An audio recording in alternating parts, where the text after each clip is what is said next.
yesterday. No sense in doing 2 calls if we didn't have to. Yep.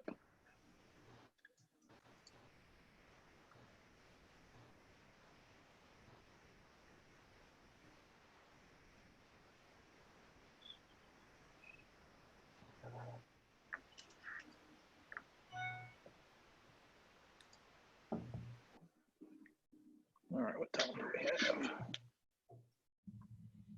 Hey, Christy. Yeah, babe. How long did it take for you? Oh, here's my camera.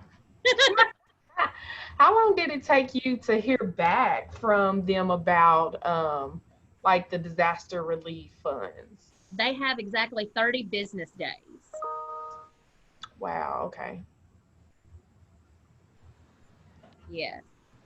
So that's what's great about these funds is their turnaround time has to be a lot quicker.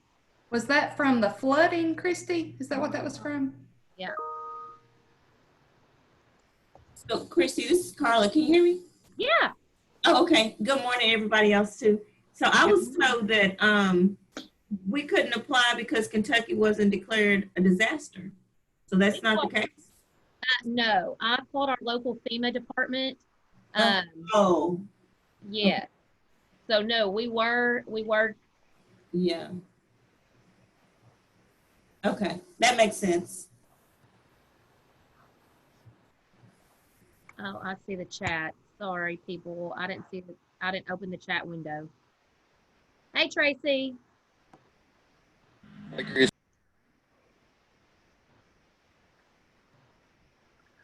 Okay, gang, so I think we're right here at noon, and in the interest of time and being respectful of everyone's schedules, we'll go ahead and get started.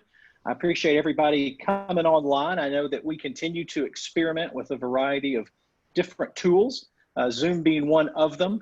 I know there are a variety of other resources and trainings and webinars that are happening.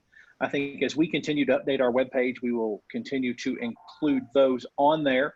We're doing some revamping of the page right now to try to make it a little easier to navigate many of the COVID-19 resources that are out there. Just some quick updates from KHSA. Jessica continues to do a great job for us in building our program for September. I just got a copy of our most recent agenda and going back in and reconfirming all of our speakers that had been slated for March. We're right now, I think, about halfway, somewhere between half and 2/3, as far as those that have come back and committed with us. As far as other things, last week, I know some folks were out, some folks weren't. I was with the children here in Lexington, but this week we're starting the process in Fayette County, at least, of our own NTI. So my children are hating me and my wife for making them do a variety of things. And I'm sure your children, if you have them at home, all feel the same way. So with that, we have had a chance, I think, to learn about a few programs that are ongoing. There have been some good webinars and information shared, even just in the last 24 hours, about things that will have a significant impact, positive impact, I hope, for Head Start programs in Kentucky. Sally Shepard, who I know is on the line with us, was on the webinar yesterday with Dr. Bergeron and folks from the Office of Head Start. I know Christy was on there, I was on there. I suspect other people were on there listening as well. But Sally was very good and gracious in pulling together notes from that. And I know that she was able to send that around this morning to the Head Start programs across the state. If you did not see that, we would be happy to circulate that to you. It really is kind of a summary, if you will, of the summer program supplement, which is $500 million nationwide, and then the one-time COVID-19 supplement, which is $250 million nationwide. So not to take any words from Sally, but Sally, do you want to speak on that a little bit, sort of as you understand it, what programs need to be doing, what programs are eligible to do, and what some of those timelines are? So my biggest takeaway from that was, if you are even thinking remotely that you may do something over the summer, send in that intent to apply. That way you're covered, because you can always choose not to apply. You can always change your mind or whatever, but make sure you send it in. The other thing I took away is, if you in any way, shape, or form can change what you're doing, even if you have current funding to work or to provide services over the summer, change that up a little bit, add more kids, add extra time, do something different and apply for it. The other biggie that I got was you really need to work with your local school districts and your local programs to make sure that every single child in the community has some kind of an opportunity for something over the summer. We know that, schools are going to be closed through the end of the month. And honestly, I think that's a very conservative timeline. I personally don't look for schools to go back. I hope I'm wrong, but I really don't think they'll go back just because of everything that's going on. So that means kids will be out of school from March till August. And although there's lots of resources out there and Head Starts in schools and childcare programs are doing a really good job keeping in contact with families and, sharing resources and doing stuff with kids, that doesn't replace that structure. That doesn't replace that classroom. That doesn't replace any of that. Even parents who do a phenomenal job with working with their kids and following everything and doing everything developmentally appropriate, and their kids are learning all of those really nice cognitive skills, there's going to be a big hole in that social skill development, especially around that just those skills that you learn by in a classroom, waiting your turn, and not waiting your turn because you have two siblings, but waiting your turn because you have 20 or 24 kids in a classroom. Like that's a big, huge skill for a 5-year-old. It's learning to wait your turn. You have to wait your turn for everything. And you're not center of the universe at school. And that takes a lot. So just kids learning those types of things is a big challenge when they start kindergarten. So just having anything that you can expand or that you can do, and start thinking about that now. Call up those school programs and really start thinking through with them. So what do they plan to offer? Are they going to offer anything? Have they even thought about it? And if they haven't, maybe you can give them some ideas just to try to work through that collaboratively. And I think I said on our last call that I don't see anything in there specifically that says thou shalt partner with your school district, but I guarantee that's kind of an unwritten, and you better mention something. So in some way, shape, or form, even if you're not directly blending or collaborating with them, you better at least have something in there that says we spoke with our local district or our local kindergarten program, and they're doing X, Y, and Z, so we're doing A, B, and C. I would at least mention something, because I think that's really important, and they're going to be watching for that. Yeah, and what I took away from it as well and would add to it is they talked an awful lot about flexibility, wanting to provide immense levels of flexibility, wanting to encourage innovation in terms of what you're putting together. I more often than not, I think they were talking about basically saying think outside the box when it comes to what you can do in these summer programs. They wanted folks to be very creative with it. The other thing they said was that these awards will be made on a revolving basis. So they know that they don't have the money for every single kid that's enrolled in Head Start across the country. So they'll be done on a revolving basis, which means you've got to get it in. You've got to get it in sooner rather than later. Otherwise, the money may or may not be there. The other takeaway that they stressed more than once was they didn't want any of this to be perceived by anyone in the Head Start community as a gotcha moment. They didn't want to say, okay, we're going to have all sorts of monitors in there looking at this and observers and everyone else. In fact, I think they're really wanting to go the opposite direction when it comes to this. So those were just a few of the other takeaways from it. So I know that you've got to have the intent when it comes to the summer program money. The intent to apply has to be done by April 13th. So that is literally right around the corner, less than a week away. And then the applications are due May 15th. So I would encourage folks to get into the system. All the information should be in the system about that. If you don't have access to online information or paper information, they've got it all in the system. Let's What see, are Sally, some was there ideas anything that some else? of you all have with that? Like, I'm concerned about my staff not wanting to work this summer. Rhonda, this is Christy. So I guess, that was obviously kind of my first, that was my first thought is, oh my gosh, I'm not gonna be able to find anybody who wants to work in June. And honestly, I'm kind of cashing June out as well. That might not be the right thing to say. So Sally and John, tell me if I'm completely wrong. But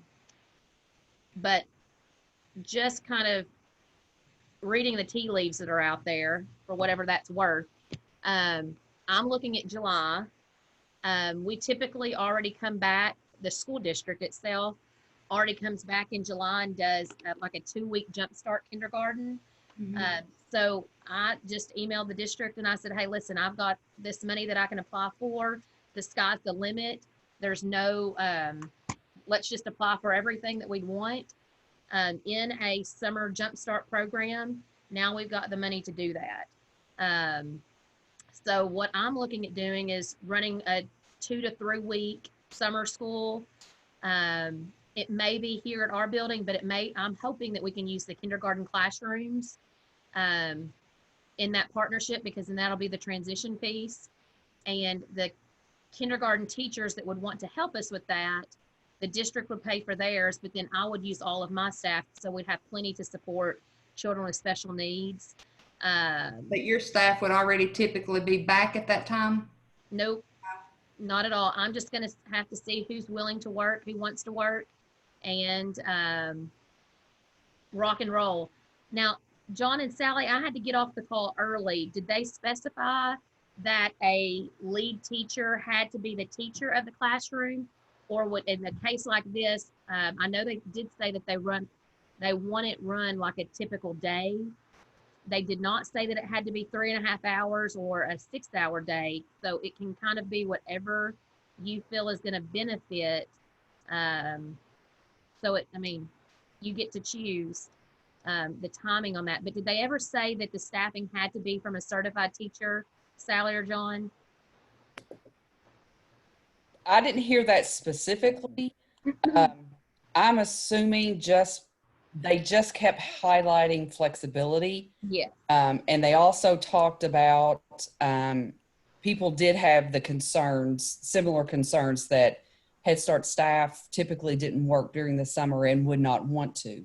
And that was talked about a couple of different times. I got the feeling that as long as you could staff using qualifications that you already had existing in your program, that would probably be an alternate flexibility situation. So where you're talking about the kindergarten classrooms, I know it may be more difficult for standalone Head Start programs that are licensed through childcare, but the ones with schools, I'm assuming you could use preschool teachers or assistants there if you could not get the Head Start teachers. So I think they're looking at flexibility as long as in your plan you justify things and the why, that if you've already offered it to your staff and, typically you have 20 staff and only 3 of them want to work because you can't require them to work,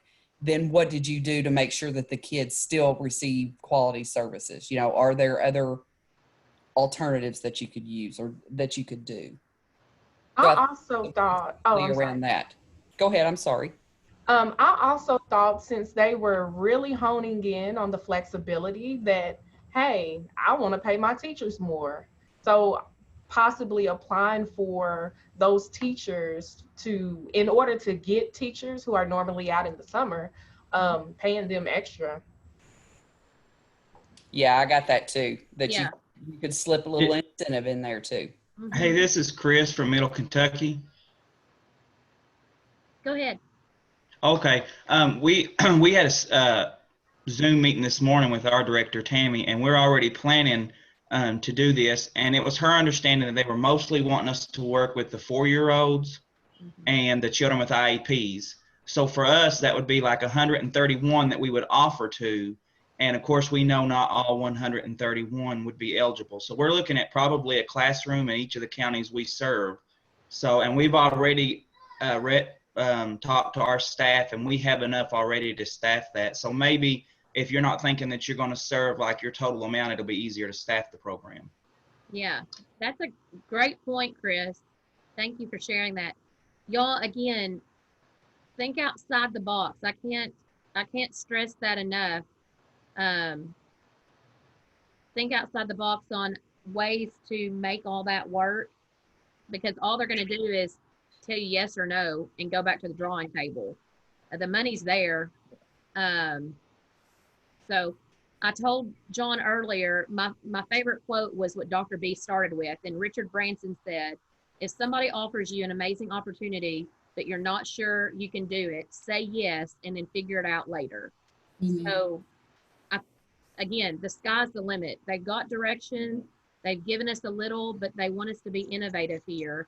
So it'll be interesting to see what that dollar amount is that we can apply for once they get all the letters of intent in. So Christy, I just want to add real quick that I had the same concern as Rhonda, and I sent out a survey last week to all my staff by email, and 72% replied that they are available for work. So, you know, you may just want to send out a poll real quick and see who's available. Yeah. And let's face it, this isn't a typical summer. People probably aren't burnt out with their job. They're burnt out with sitting at home. So, you know, they're maybe, you know, much more willing to earn a few more dollars over the summer and get out and get back, you know, into a routine with the kids rather than be at home, because it is completely different this year. So it you know, there may be a different attitude out there. One other thing that they did stress several times also is that this has to be a face-to-face opportunity, that they're not going to allow any type of virtual learning or anything like that. So just keep that in mind. And y'all, nor did they say it had to be a 4 to 5 day a week program. So if you had a couple days in between there and you're able to come back, also think about cleaning supplies that you will need to keep that up and running. If some of us have given, you know, our gloves and cleaning supplies away, obviously make sure you've stocked back up on that before we have kids come back in.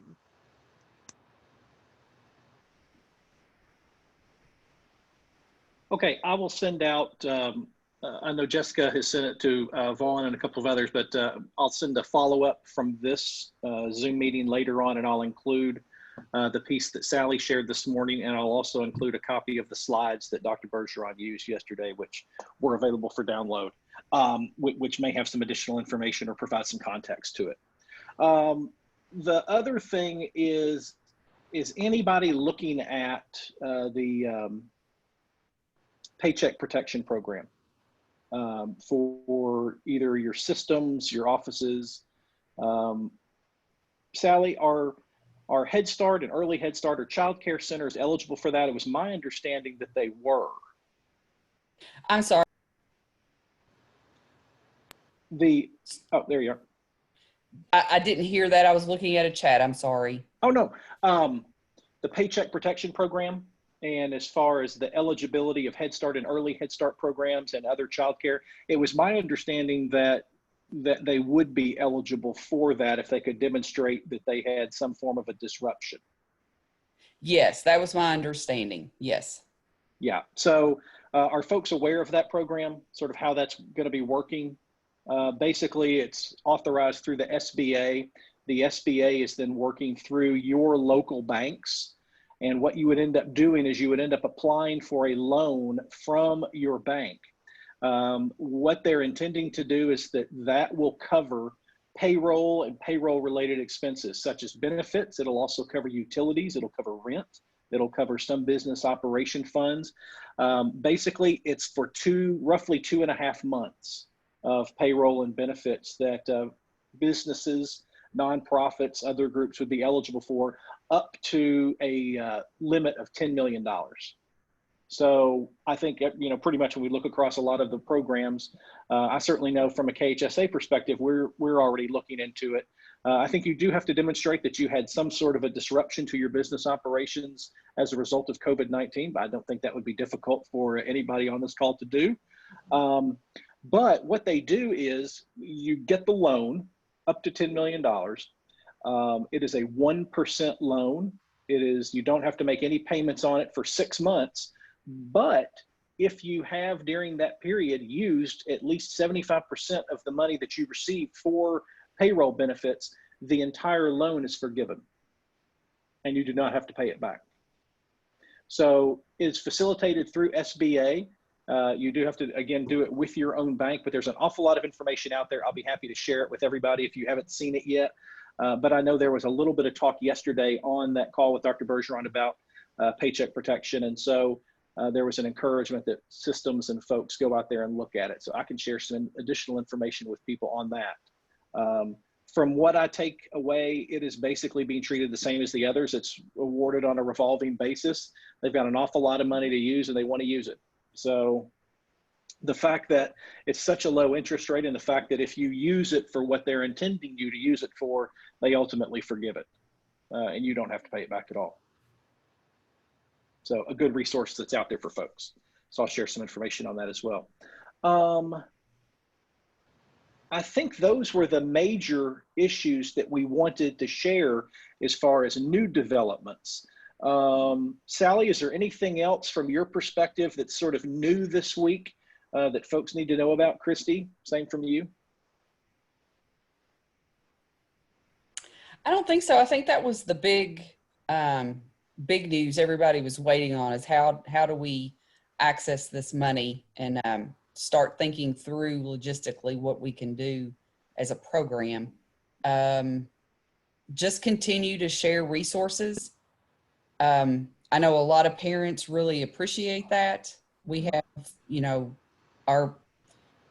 other than people thinking we sit right next to or share an office actually with the governor, and so they ask random questions of us. But the other next popular one is parents wanting resources. And so, we share all of that information with parents, and then of course, social media and everything, but we share that with parents and they're very appreciative of all the really good resources. Once we point them in the direction of Head Start and some of the things that are out there that they don't realize sometimes, even if they're not eligible for Head Start, they're eligible for some of the things that you guys share. So, keep sharing those resources. What is happening in programs right now on the food front?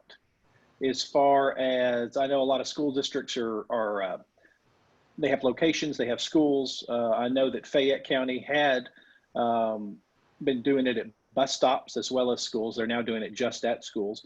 Are folks seeing innovation on that front? Are they seeing partners in the community stepping up? Are they seeing needs being met? Or are there gaps that need to be addressed?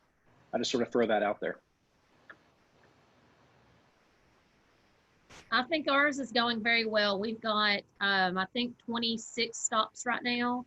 And then on Thursdays or Fridays, depending on how the week goes and how crazy it is, we go out and provide snack bags for all of our preschoolers to get through the weekend and then to get through the next time. So actually it's a week's worth of snacks to include in all that. So then our family advocates specifically our Head Start families, if they're not able to do that, then our family advocates are taking that to them. As far as partners stepping up, Family Service Society has definitely stepped in. Our local restaurants have stepped in as well, that are still doing, like the drive-through service, and put in meals and stuff in the bags. So that I know McDonald's and Domino's and Little Caesars, I think, stepped in and provided food for families.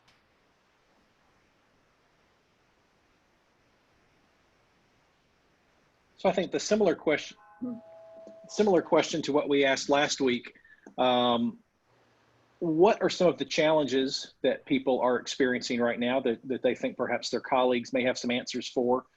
Questions that you may have, guidance that you're still waiting on, clarification that you need. I know Vaughn had a question regarding zero income letters that I think our initial response was we've got to talk to the Region 4 OHS folks. But Vaughn, is that a question that maybe folks on this call could help with? Well, my question was, how are we looking at zero income letters during this COVID situation as it relates to individuals and families being out of work right now, but possibly picking up work later, and how that relates to eligibility and income verification?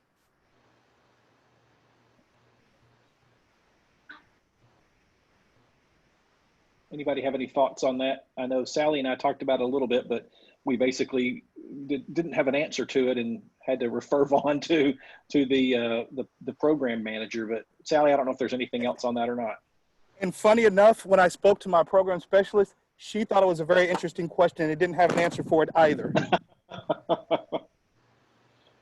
I just think, I don't know how programs are going to handle it. And I just think from just a systems perspective, we're looking at, if you think about it right now, you're in the main time that you recruit and enroll. Mm-hmm. So the unemployment rate out there right now is astronomical. So, and it really looks like it's not going to change anytime soon. So how can all early childhood systems in general handle that? So Head Start, you still have your capacity of enrollment.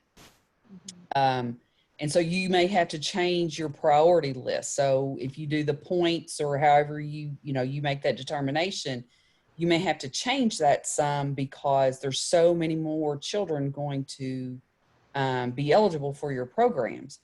But then if you look at the public preschool side, they don't have that same opportunity. If the child qualifies, they're enrolled, regardless of whether it's 100 kids and they only have a 50 capacity or if it's 300 kids. So that just the early childhood system, and then looking at childcare and CCAP, how that's going to change, just I don't know. There's just so many unknowns out there right now. But I do think that that's something that you guys are going to have to really think through, how you're going to determine that eligibility based on what your policies and procedures are now and the requirements of Head Start, because I have a feeling you're going to be turning away a whole lot more children. And so what does that mean for a community? And I don't have the answers. All I have right now are more questions. And the more I talk about it, it just snowballs. And I don't know how to, that's something that I guess as Head Start, we're going to have to work through.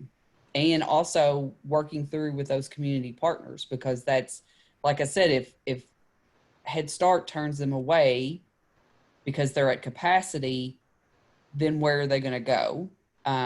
That's going to be the public school system more than likely. And I don't know how they're going to handle it either, or the childcare, simply because I can see a lot of childcare businesses going under during this time, regardless of, how much unemployment is put out there, how many loans or whatever. I can just see lots of childcare programs that are on that brink and are run on that brink all the time. This is going to tip them over. And how do you recover from that? And as a child care owner, and all of your employees, you go out of business for a little while. And then when everything comes back online, your employees find other jobs. How do you just the enormity and the expense of trying to find new employees? And, so you yourself may find another job. So where does that leave families? In lots of different places. So I don't know, just the more I think about it, the more it gives me a headache, because it just keeps snowballing. So if anybody has any great words of wisdom or cheer right now, that would be wonderful. I don't have any cheer, but I am a little concerned about meeting enrollment for next year. Right now is our high recruitment time. March, April, May is when our family advocates are really recruiting for next school year. So with them not being able to go out, or with families not being able to come in to do applications, I'm a little concerned about the start of the next school year. Hey, Rhonda, I'll tell you something we did, and we've had a ton of response so far, and it's been crazy. Our families are on Facebook like no other right now. Right. And so we made a form, kind of like you do a Google Doc. It's just a fillable interest document. And so we just put the parent's name, the guardian's name, their living address, so we could make sure that they lived within Paducah City, the child's date of birth and the child's name.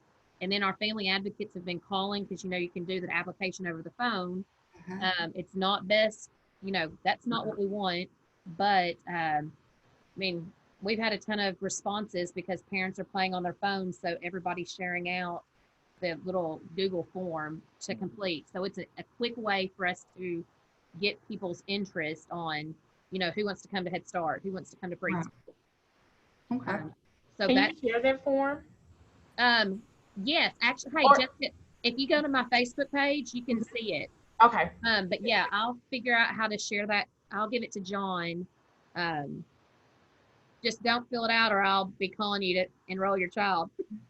Yeah, and also Sally mentioned in the chat that she sent around the link this morning to the food finder that the USDA has come up with. You can enter addresses or zip codes, and it will provide you a listing of where food resources are available for children and families in your area. Okay, other thoughts, questions, concerns? Hey, John and Sally, I will add this. And Sally, tell me if you have heard this as well. We were told in an earlier meeting, we had our early childhood council meeting, not to use Zoom. We already know about the privacy issues, but unless you have Zoom education, then you are breaching all FERPA and any other kind of legal stuff out there. So the staff that were using Zoom have to, not use it anymore until they have the education piece. Yeah, you have to be really careful with any kind of online platform. But there's also a way with just regular Zoom. If you notice on your meeting, you can put in a meeting code, and then the presenter has a way to lock out people. There are other ways to make it secure. I personally wouldn't share information on any family or anything like that over anything, honestly. If at all possible. I'm sure that like telehealth and telemed and all of that kind of stuff has, much more security measures in, just because that's what you're doing. But I wouldn't share any kind of family stuff, personal identification or anything like that over a platform like this. Exactly. I just thought our staff gets so excited to be able to share and stay in contact that sometimes we forget that little tidbit of information. So since we talked about it on our council meeting, I thought, ooh, that's worth sharing with everybody else.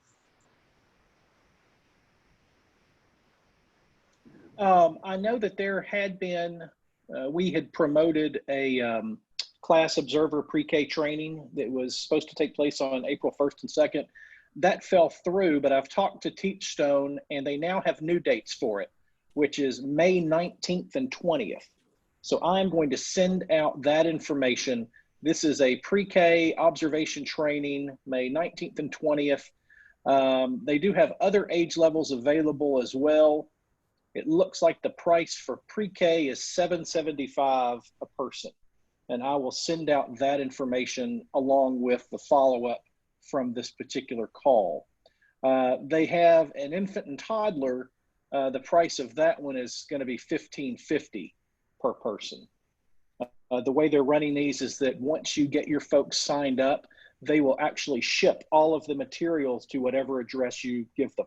whether it's a work address, whether it's a home address, and then they would participate in that observation training from that remote location. Everything would be done online, but it would be, for all intents and purposes, just like the training that they provide in person. So I will send that around, and if folks are interested, we can get you signed up. Okay, other thoughts, observations? Folks, this is the second week we've done this. Are we still finding value in this conversation? I see head shaking, yes. Is there anything that you would like to see from Jessica and I in terms of KHSA? Any additional resources, assistance, connections? We're going to continue with our website. We're going to continue planning the conference. We're going to continue holding these conversations weekly and hopefully providing access to more webinars and online stuff as we go. So you let us know what you'd like to see during this time, and we will be happy to try and pull it together for you.